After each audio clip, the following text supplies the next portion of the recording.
No mundo, nas casas, na espiritualidade. A responsabilidade do homem na evolução dos animais. No ar, pela Web Rádio Meimei. Animais, nossos irmãos.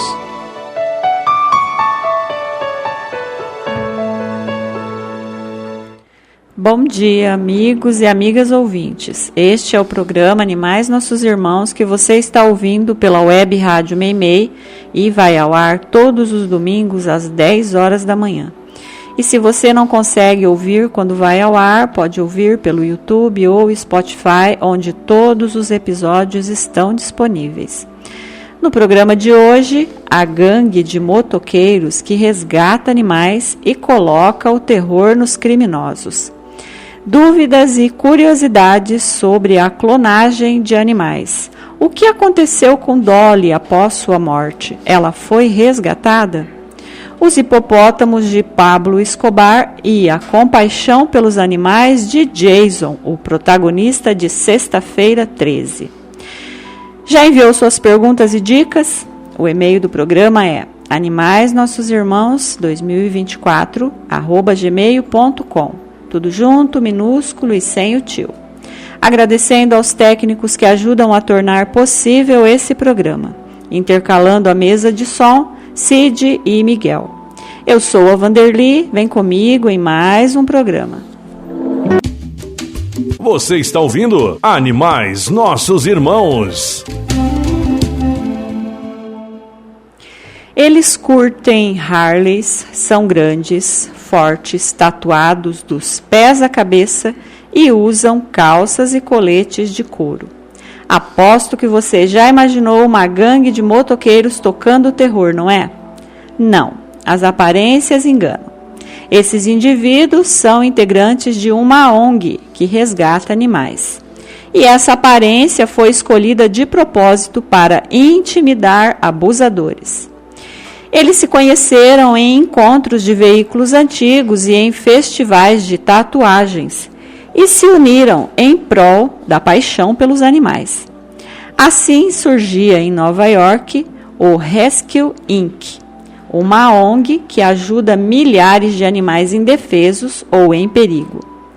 A cidade, que possui 20 milhões de pessoas e muitos bichos de estimação, como cães, gatos e até galinhas, tem muitos deles maltratados, abusados, abandonados e até mantidos de forma ilegal.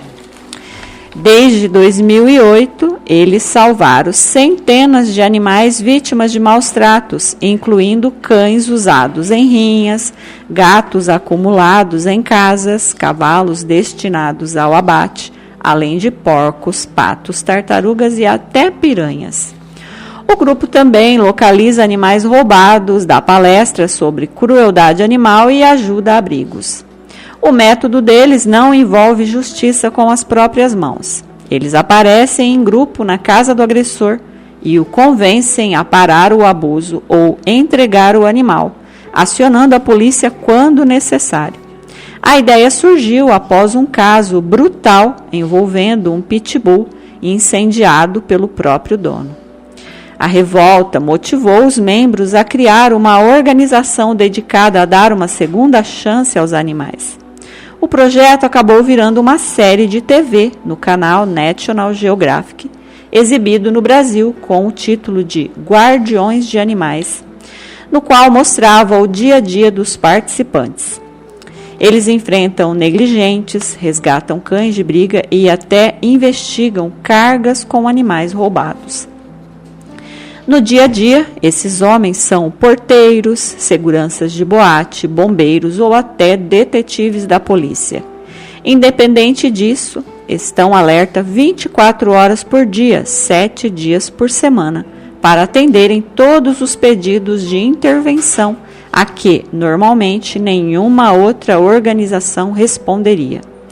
Todas as semanas, eles recebem cerca de 100 chamadas. Cada vez que o telefone toca no quartel-general em Long Island, os protagonistas seguem seus carros ou motos para o local da ocorrência E além de salvarem os animais, acabam aproveitando também a oportunidade para confrontarem os grandes vilões da história, os humanos negligentes. Esses caras recebem o apoio de polícias locais, investigadores privados e advogados. Vivem de doações e ajuda de voluntários, participam de eventos para arrecadar fundos para a causa e mantêm uma loja onde vendem camisetas e livros, contando a história do grupo. E apesar do trabalho que eles fazem, ainda sofrem discriminação por conta da aparência.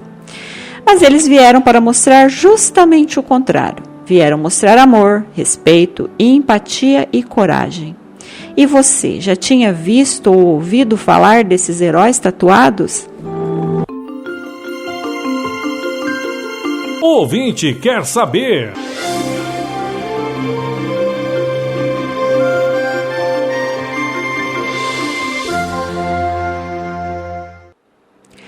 O ouvinte tem uma dúvida interessante. Vamos a ela. A ciência tem avançado de forma assustadora e já há relatos de clonagem de pessoas, mesmo que o fato seja desmentido. Minha dúvida é sobre a ovelha Dolly, clonada em 1996.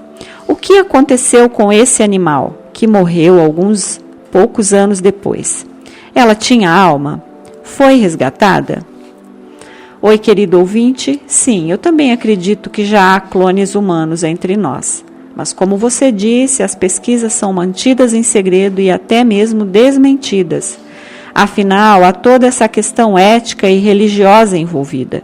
Além de não ser um processo simples, há muitos casos de abortos e graves riscos à saúde dos envolvidos, além de preocupações sobre a dignidade humana.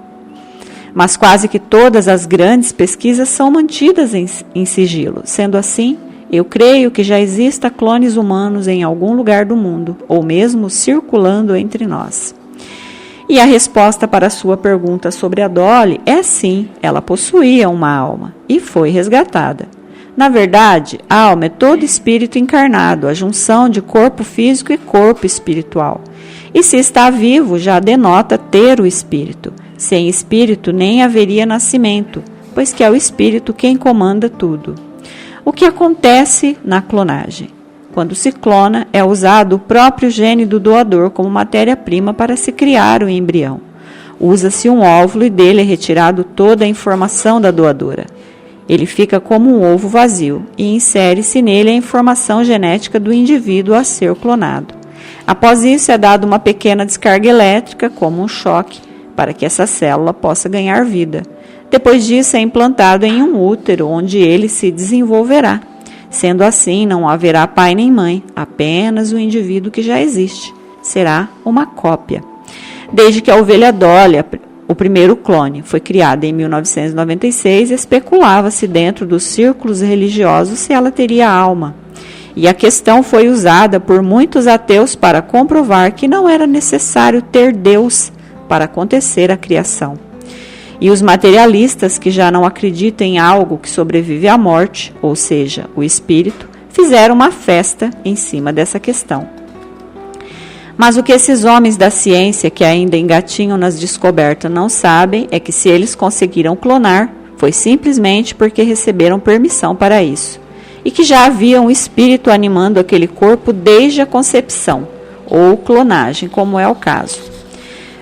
Para os espíritos benfeitores que cuidam da evolução do planeta, não importa se o corpo será gerado da forma convencional entre papais e mamães, se será fruto de uma reprodução assistida ou ainda se experiências laboratoriais, como o caso de clones. Todos os corpos são habitados. Não há como haver vida sem que um espírito anime o corpo. O que acontecerá em um clone é que ele viverá menos, pois que é criado a partir de células maduras, e isso limitará sua expectativa de vida. Mas ainda assim, o aprendizado para o espírito que o animará será importante, enriquecerá sua evolução. Então, querido ouvinte, a resposta é bem simples. Se o corpo está vivo, andando e respirando, ele tem um espírito por trás de tudo isso. Foi notícia! Foi notícia!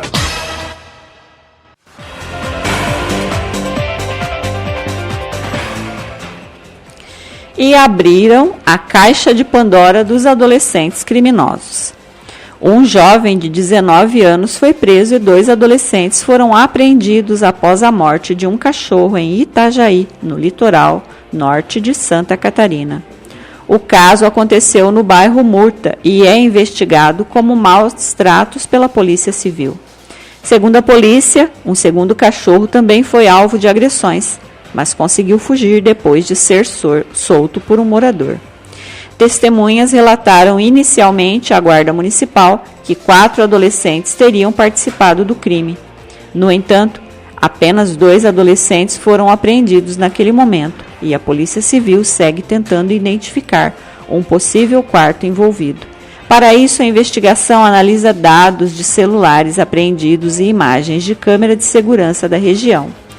A Guarda Municipal, testemunhas disseram que o grupo teria arremessado um dos cães em um rio e depois levado o animal até um prédio abandonado, de onde ele teria sido jogado novamente. O cachorro morreu no local. O jovem de 19 anos foi preso em flagrante pelos crimes de maus tratos a animais, como resultado morte e corrupção de menores. Já os 2 adolescentes apreendidos podem responder por ato infracional análogo ao mesmo crime, conforme o Estatuto da Criança e do Adolescente. A Guarda Municipal recebeu a denúncia no final do dia e, quando as equipes chegaram ao endereço, a Polícia Militar já atendia a ocorrência e confirmou a morte do animal. Moradores também indicaram onde os suspeitos viviam, o que ajudou as equipes a localizar os adolescentes. O corpo do cão foi levado à delegacia, onde passou por uma avaliação preliminar feita por uma médica veterinária do Instituto Itajaí Sustentável. Ela identificou escoriações na boca, no queixo e no palato, além de sangramento compatível com uma queda de altura. O corpo foi encaminhado à polícia científica, que fará a necropsia. Será que a comoção com o cão-orelha mudará alguma coisa nas nossas leis? Será que adolescente pagará pelo crime, como responsável que já é? Espero sinceramente que tudo isso não caia no esquecimento. Foi notícia! Foi notícia! Na Web Rádio Meimei, Animais Nossos Irmãos. Na década de 1980, 4 hipopótamos desembarcaram na Colômbia como parte de um capricho exótico do temido traficante de drogas Pablo Escobar. O tempo passou, Pablo Escobar morreu, o país mudou sua constituição, seus presidentes e suas guerras. Mas 4 décadas depois, a Colômbia ainda não sabe o que fazer com os hipopótamos de Pablo Escobar. A história começou na Fazenda Nápoles, a cerca de 150 quilômetros de Medellín, onde Escobar construiu um zoológico particular com rinocerontes, elefantes e outros animais comprados no mercado ilegal internacional. Os hipopótamos encontraram um paraíso inesperado na bacia do Rio Magdalena. Água abundante, ausência de predadores naturais e clima perfeito para a reprodução. Após a queda de Escobar e o abandono da propriedade, alguns escaparam dos tanques e chegaram ao rio. Com o tempo, os 4 animais se multiplicaram. Hoje são 169. Serão 1.000 em 2035. E se nada for feito, 1.300 em 2060. Os hipopótamos voltaram recentemente a ser assunto nas discussões dos governantes. O governo de Gustavo Petro, já em sua reta final, também não conseguiu resolver o dilema da espécie invasora mais famosa e, por que não dizer, mais pesada do país. Em novembro, o jornal El Espectador publicou uma reportagem extensa sobre o perigo que esses animais representam, começando com a história de Luiz Dias, agricultor que foi atacado por um hipopótamo em maio de 2020, enquanto tirava água do lago de sua fazenda. Ele sobreviveu para contar sua história e relembrar seu trauma. A reportagem também delineou os possíveis caminhos a seguir, opções todas bem conhecidas e todas controversas. A esterilização com medicamentos, que requer múltiplas doses e custa uma fortuna, levaria cerca de 45 anos para erradicar a espécie. A captura e esterilização cirúrgica, que exige pelo menos 12 pessoas e 6 horas de cirurgia noturna em um animal de 3 toneladas, parece inviável e geraria um esforço titânico. Ou a polêmica eutanásia, defendida por parte da comunidade científica como a solução mais eficaz, mas contestada por setores progressistas e de direitos dos animais da sociedade colombiana. O governo prometeu uma estratégia definitiva e respeitosa: realocar parte da população para santuários estrangeiros e controlar o restante com contraceptivos. Houve conversas com o Equador, Peru, Filipinas e Índia, mas nenhum acordo foi firmado. Cientistas criticam a falta de plano, cronograma e financiamento. Enquanto isso, a população cresce, outras espécies são ameaçadas e os ataques continuam. Uma escultura de 1 tonelada, feita de arame vermelho, recebe os visitantes no Museu Nacional de Bogotá, lembrando que os hipopótamos já não são vistos apenas como invasores, tornaram-se também um símbolo cultural.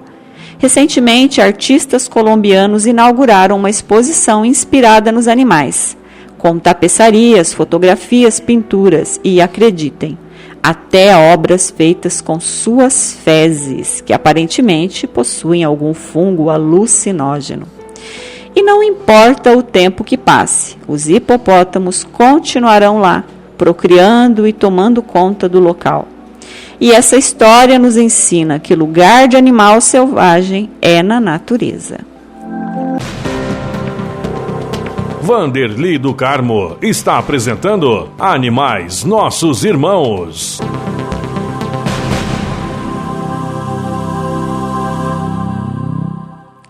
Eu sou dessas que, se começar a ver um filme ou série, na primeira cena já houver alguma situação que leva a crer que animais serão mortos, eu mudo de ideia na hora. Tem filmes bons que eu desanimei na primeira cena, pois que mostrava algum animal sendo morto de forma boba, sem necessidade.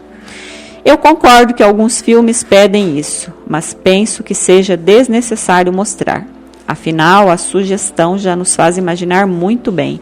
E creio eu que imaginar já seja suficiente. Que desabem prédios e explodam bombas, mas deixe os animais longe disso. E eu não sou a única a pensar dessa forma, pois que até o Jason tem seus limites. O ator Kane Hodder, protagonista da série de terror Sexta-feira 13, se recusou a filmar uma cena em que Jason chuta um cachorro durante as filmagens. Ele argumentou que o personagem não deveria machucar um animal inocente, pois que isso o tornaria cruel além do que considerava adequado para o papel. E para quem gosta dos filmes da franquia, sabe que o serial killer da história procura suas vítimas e as elimina de forma cruel e desnecessária, o que torna a recusa do ator um fato muito interessante. Então, fiquem atentos, senhores roteiristas. Nem mesmo os amantes de adrenalina dos filmes de terror querem ver animais sendo mortos. Na verdade, nem queremos ver animais nesses filmes. Você sabia? E me estendendo um pouco mais no assunto da ovelha Dolly, você sabia que ela foi batizada em homenagem à cantora country Dolly Parton? E o motivo foi bem sugestivo, pois que a célula usada para clonar a ovelha foi retirada de uma glândula mamária do animal.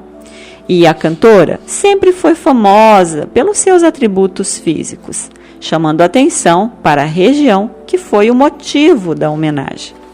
Dolly, a ovelha, nasceu com o rosto branco, enquanto a ovelha que deu à luz tinha o rosto preto, deixando claro que ambas eram de raças diferentes. E isso provou que ela era um clone da ovelha que doou a célula, e não da barriga de aluguel.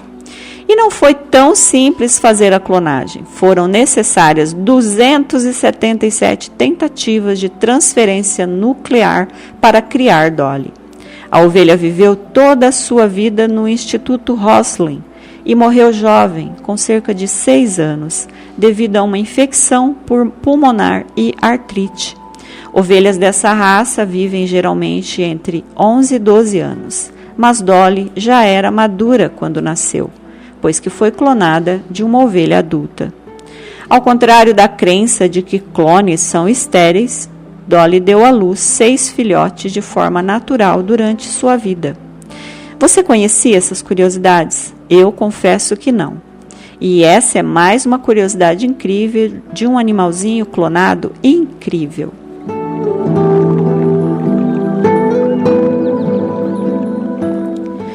E chegamos ao fim de mais um programa. Obrigada pela companhia, obrigada pelo carinho. Que você tenha um domingo abençoado na companhia de Jesus e no aconchego de Maria. Para essa semana, muito amor e respeito para todos os animais. Fiquem com Deus e até o próximo programa.